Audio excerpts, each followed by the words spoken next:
하나님 아버지, 오늘도 귀한 하루를 허락하여 주셔서 감사합니다. 오늘도 주님과 함께 한 걸음 한 걸음 걸어가는 하루가 되길 원합니다.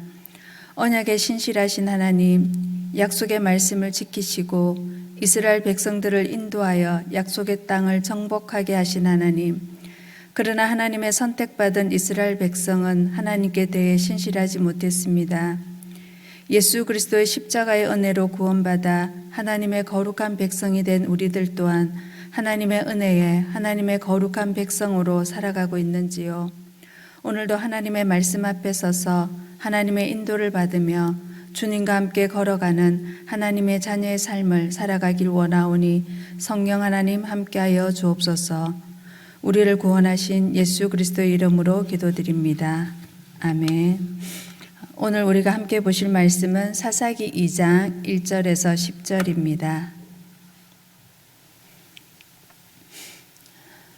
사사기 2장 1절에서 10절 말씀 우리 한 절씩 교독하겠습니다. 여호와의 사자가 길갈에서부터 복임으로 올라와 말하되 내가 너희를 애굽에서 올라오게 하여 내가 너희의 조상들에게 맹세한 땅으로 들어가게 하였으며 또 내가 이르기를 내가 너희와 함께한 언약을 영원히 어기지 아니하리니 너희는 이 땅의 주민과 언약을 맺지 말며 그들의 제단들을 헐라하였거늘 너희가 내 목소리를 듣지 아니하였으니 어찌하여 그리하였느냐. 그러므로 내가 또 말하기를 내가 그들을 너희 앞에서 쫓아내지 아니하리니 그들이 너희 옆구리에 가시가 될 것이며 그들의 신들이 너희에게 올무가 되리라 하였노라. 여호와의 사자가 이스라엘 모든 자손에게 이 말씀을 이르매 백성이 소리를 높여 운지라.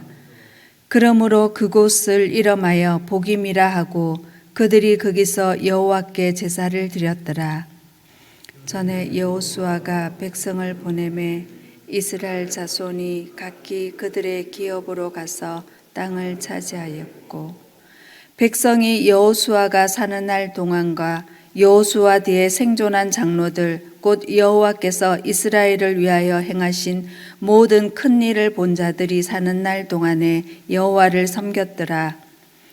여호와의 종 눈의 아들 여호수아가 110세에 죽음에 무리가 그의 기업의 경내 에브라임 산지 가하스 산 북쪽 딥낫 헤레스에 장사하였고 그 세대의 사람도 다 그 조상들에게로 돌아갔고 그 후에 일어난 다른 세대는 여호와를 알지 못하며 여호와께서 이스라엘을 위하여 행하신 일도 알지 못하였더라. 하나님은 이스라엘 백성들과 맺은 언약을 신실하게 지켰지만 이스라엘 백성은 하나님과 맺은 언약을 지키지 않았습니다. 그래서 하나님은 가나안 정복의 실패와 우상 숭배에 대한 심판을 예고하십니다. 여호수아와 그 함께했던 장로들이 생존했을 때는 이스라엘이 하나님을 섬겼으나 그들이 죽은 후 다음 세대들이 아닌 다른 세대가 되어 하나님을 저버리게 되는 것이 오늘 본문의 전체적인 맥락인데요. 1절에서 5절에 보면 여호와의 사자가 전한 하나님의 말씀으로 등장을 합니다. 하나님의 말씀을 전하려는 여호와의 사자가 나타나는데요. 1장에서는 이스라엘의 각 지파의 정복을 기록했는데 2장에 느닷없이 여호와의 사자가 등장을 합니다. 그러나 여호와의 사자의 말씀이 가나안 정복과 관련하여 이스라엘 백성들이 범한 불순종을 책망하는 내용으로 봐서 1장의 내용과 긴밀하게 연결되어지는 것을 볼 수 있습니다. 1장 1절에서 2장 5절까지의 단락에 첫 부분에 이스라엘을 향한 하나님의 말씀이 나옵니다. 1장 2절에 여호와께서 이르시되 유다가 올라갈지니라 보라 내가 이 땅을 그의 손에 넘겨주었노라 라는 이스라엘을 향한 여호와의 말씀이 있었고요. 오늘은 2장 1절에서 3절 보면 여호와의 사자를 통하여 말씀하시는 게 나옵니다. 하나님은 애굽에서 너희들을 올라오게 했고 맹세한 약속의 땅에 들여갔고 그리고 너와 언약을 맺은 것을 영원히 지키겠다는 하나님의 약속과 그리고 그 하나님의 약속을 지키지 않은 이스라엘 백성들을 향하여 말씀을 하시죠. 너희들은 이 땅의 주민과 언약을 맺지 말라 했는데 언약을 맺었고 제단을 헐라 했는데 그 제단을 헐지 않았다. 그래서 내가 그 백성들을 쫓아내지 않겠다. 그들은 너희 옆구리에 가시가 되고 그들의 신들은 너희에게 올무가 되리라는 그 말씀을 하셨습니다. 여호와의 사자가 길갈에서 복임으로 올라왔다라고 하고 있습니다. 이 길갈은 이스라엘이 요단을 건넌 후 여러 중요한 일들이 일어난 곳이었고 복임은 정확하게는 알 수 없지만 아마 베델과 실로 사이로 추정을 해봅니다. 이 복임은 눈물이라는 뜻의 이 지명은 4절의 이스라엘 백성들의 통곡을 예고해 주고 있습니다. 여호와의 사자를 통해 하나님은 이스라엘과 맺은 언약을 신실하게 지켰음을 기억하게 해 주십니다. 하나님은 이스라엘을 애굽에서 올라오게 하셨습니다. 이 사건은 이스라엘의 부르짖음에 대한 하나님의 구원의 응답이며 하나님께서 아브라함에게 한 약속을 지키신 증거입니다. 또한 하나님은 이스라엘을 가나안 땅으로 인도하셨습니다. 이 또한 아브라함과 이삭과 야곱에게 맹세하신 대로 이루신 것입니다. 하나님은 이스라엘과 맺은 언약을 영원히 깨트리지 않으실 것을 약속하셨습니다. 이 언약은 근본적으로 시내산 언약을 가리키지만 구체적으로 가나안 7 족속을 쫓아내고 가나안 땅을 기업으로 주시겠다는 약속을 가리키고 있습니다. 하나님은 이 언약도 신실하게 지키셨음을 6절에서 보여줍니다. 전에 여호수아가 백성을 보내매 이스라엘 자손이 각각 그들의 기업으로 가서 땅을 차지하였고 이렇게 하나님의 신실하심에 반해서 이스라엘 백성은 하나님께 신실하지 않았습니다. 그들은 하나님과의 언약을 지키지 않았습니다. 하나님은 불순종을 지적하시면서 이스라엘이 죗값을 치르고 있음을 알려주시는데요. 첫 번째 하나님께서 이스라엘에게 지키라고 한 명령은 가나안 주민들과 언약을 맺지 말라는 것인데요. 이는 이스라엘이 그들을 살려두었기에 가나안 족속을 진멸하라는 명령을 어기게 됩니다. 사사기 1장 정복에서도 가나안 족속과 언약을 맺는 일과 그들을 살려서 그들을 노예로 삼는 일이 하나님 명령에 불순종한 일로 기록되고 있습니다. 두 번째 명령은 우상 숭배의 유혹이 될 수 있는 제단들을 제거하라는 것인데 이는 주상, 목상, 조각상 등의 우상을 깨뜨리고 불살라야 하는 것입니다. 제단이 남아있으면 이스라엘이 유혹을 받아 우상을 숭배할 가능성이 높기 때문인데요. 그러나 이스라엘은 이 명령 또한 지키지 않았습니다. 이 두 가지 중요한 명령들을 상기시키신 하나님은 이스라엘이 그분의 목소리를 듣지 않았다고 책망을 하십니다. 그래서 2절에 너희가 행한 이것이 무엇이냐? 이것이 대체 무슨 일이냐라고 질책을 하십니다. 이 질문은 이스라엘의 죄를 재차 확정할 뿐 아니라 불순종에 대한 하나님의 분노, 상심, 안타까움과 그들을 심판해야 하는 고통도 포함되고 있는 것입니다. 하나님은 그들이 불순종하며 가나안 족속을 쫓아내지 않을 것이라고 여호수아 23장에서도 경고하신 바 있습니다. 결국 1장에 기록된 각 지파의 정복 실패는 하나님 말씀에 대한 불순종의 결과였습니다. 하나님은 남겨진 가나안 족속이 이스라엘의 옆구리에 가시가 되며 그들이 섬기는 우상들이 그들의 신앙의 올무가 될 것도 미리 알리셨습니다. 그런데 이 예고가 이루어지기까지는 시간이 얼마 지나지 않았습니다. 가나안 족속과 우상은 이 사사 시대뿐만 아니라 왕정 시대를 거쳐 나라가 멸망하기까지 이스라엘에게 거침돌과 고통으로 남아 있었습니다. 2절과 3절에서 가나안 정복의 성패는 하나님 말씀에 대한 순종 여부에 달려 있음을 알 수 있는 거죠.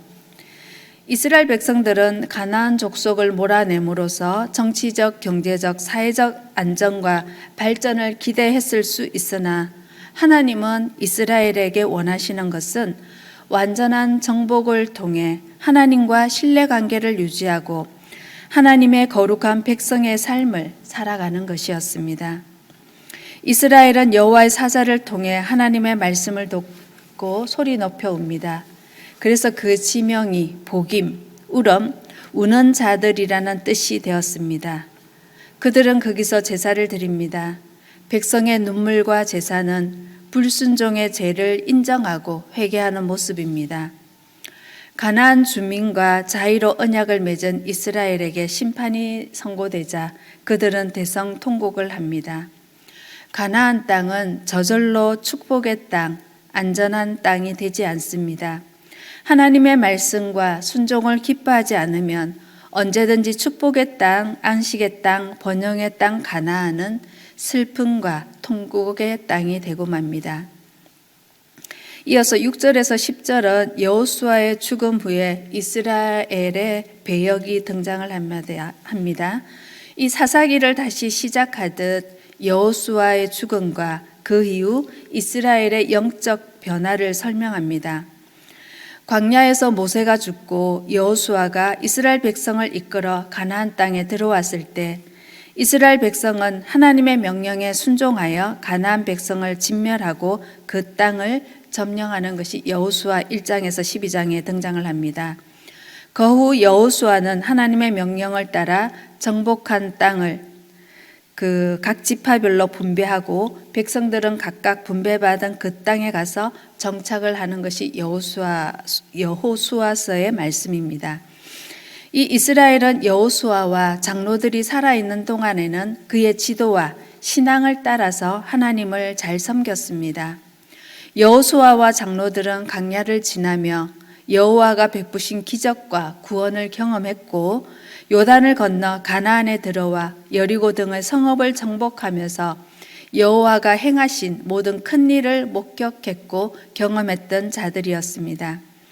7절에서 여호수아와 장로들의 생존을 이스라엘 공동체에 하나님에 대한 순종의 원동력으로 기록한 것은 영적 지도자들이 하나님의 공동체에 미치는 영향력을 잘 보여주고 있습니다. 여호수아는 처음에는 모세의 수종자로 소개되었는데 110세에 죽을 때에는 모세처럼 여호와의 종으로 호칭으로 불려집니다. 출애굽 1세대가 광야에서 다 죽었을 때 갈렙과 함께 여호수아가 살아남은 것은 하나님께 대한 믿음과 순종이었습니다. 여호수아가 110세에 장수하고 가나안에서 기업을 얻고 평생 하나님의 기적을 경험하며 그분을 섬기다가 여호와의 종으로 삶을 마감한 것은 큰 축복이자 은혜입니다. 또한 이스라엘 백성으로부터 지도자로 인정을 받았죠. 여호수아는 하나님의 지시로 분배받은 땅 에브라임 산지 가하스산 북쪽 딥낫 헤레스, 딥낫 세라의 장사가 됩니다. 여호수아가 죽고 그를 아는 장로들과 그 세대도 다 죽었습니다. 이제 그 뒤를 이은 새로운 이스라엘 세대에게는 그들을 영적으로 이끌 지도자가 없었습니다. 그들은 여호와도 몰랐고 여호와가 행하신 놀라운 일도 몰랐습니다. 물론 이들이 하나님이 누구시며 하나님이 어떤 일을 하셨는지 전혀 몰랐다는 의미는 아닙니다. 그러나 알다라는 이 동사는요, 머리만 아는 것이 아니라 관계성을 함축하는 동사이므로 이들 세대가 하나님과의 개인적인 친밀한 관계를 형성하지 못했음을 나타납니다. 하나님과의 관계가 없으니 당연히 하나님이 하신 일을 직접 경험하기는 어렵겠죠. 우리도 하나님과의 만남은요, 1대1 간의 만남입니다. 부모님이 하나님을 만났으니까 그 자녀들이 하나님을 만나는 것은 아닙니다. 하나님과의 만남은 1대1의 만남입니다. 하나님과의 나와의 만남입니다.